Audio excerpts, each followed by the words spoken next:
We live in a world filled with fear and uncertainty, and there is no shortage of people wishing to take advantage of people's fears. That's right, we are once again late as ever to a situation, but I really wanted to talk about this. And besides, there's still some time before we can know for sure whether this guy's bluffing or if he's actually telling the truth. Spoiler alert, he isn't. If you have the TikTok RNG or you've watched Critical's coverage of this, you might know the name Ebo Noah. Ebo Noah has to be one of the most interesting characters I've seen pop up in a while, but I also think what he's doing is very irresponsible. This guy's main shtick is that he's been informed by God that the earth will be flooded on the 25th of December, and he's building arcs for when that time comes. Now, your immediate reaction to hearing this for the first time is probably to roll your eyes and sigh in disbelief, which seems to be how the whole internet reacted. Being the highly educated individual that I very clearly am, I dug a little deeper into the story and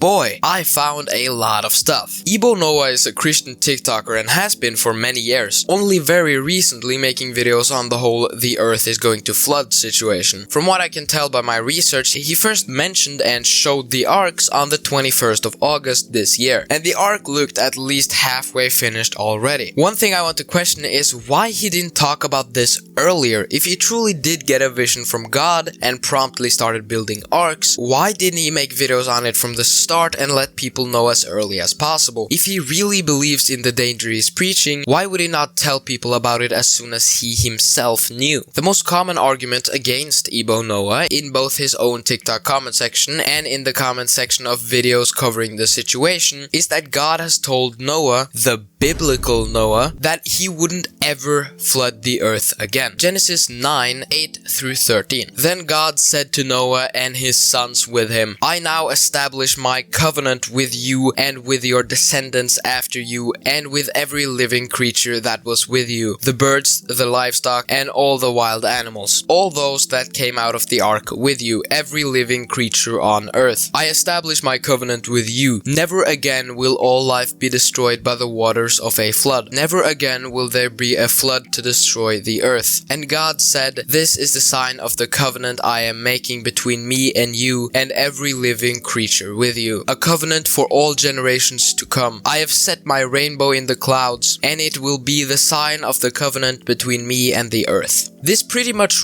ruins Ebo Noah's whole thing right from the get-go. I mean, God has said he will never do this again. Surely Ebo didn't know this, or he wouldn't be doing all this, right? Well, maybe he didn't. Maybe he didn't read that verse or simply forgot about it. Or maybe he does know but chooses to ignore it. When confronted in his comment section about the fact that God said there will not be another planet-wide flood, Ebo Noah had this to say. Sir, I said it's something I saw in a vision, and I am walking on my vision. Now, this was said a while after he began his journey, so it's possible that he started out not knowing what God had said on the matter. The fact that he now knows but is still preaching about the flood makes me think more and more that it wasn't a vision from God at all. I am believing more and more that he did in fact have a vision or something of the sort, but I don't think it was from God. The reason I think he did actually get something like a vision is just look at his arcs. They're massive. You don't just make something like that, throw so much money, time and energy at a project if you aren't convinced that you know the truth. Listen, I won't pretend like I know what can have induced Ebo Noah's vision. It could have been a vivid dream, acid, hallucination, schizophrenia, or literally so many other things. From what I've found out, this guy is telling everyone he can that the world is being flooded, and he wants to get paid for people to get on his arcs. I don't know, man, that doesn't sound like something the biblical Noah would do. I found this quote by Ebo Noah that really puts his character and good motives in question. 25th of December, God is flooding the earth. If I didn't invite you, please don't come. If I didn't invite you, please don't come. I don't know about you, but that sounds like Ebo Noah wants to play God, choosing who gets to live and who doesn't. This is something that really rubs me the wrong way, because what gives you the right to decide who lives and who dies? How can you preach about the end of the world just to say that only the people he invites can live through it? The level of fear-mongering this dude is on is honestly disgusting. While we're on the topic of of his character, I want to throw a final shade at this with a comment by Ebo Noah in reply to one of his viewers. The viewer wrote, "My boyfriend and I will go," and in response, Ebo Noah wrote, "No, leave him and come and sit with me." What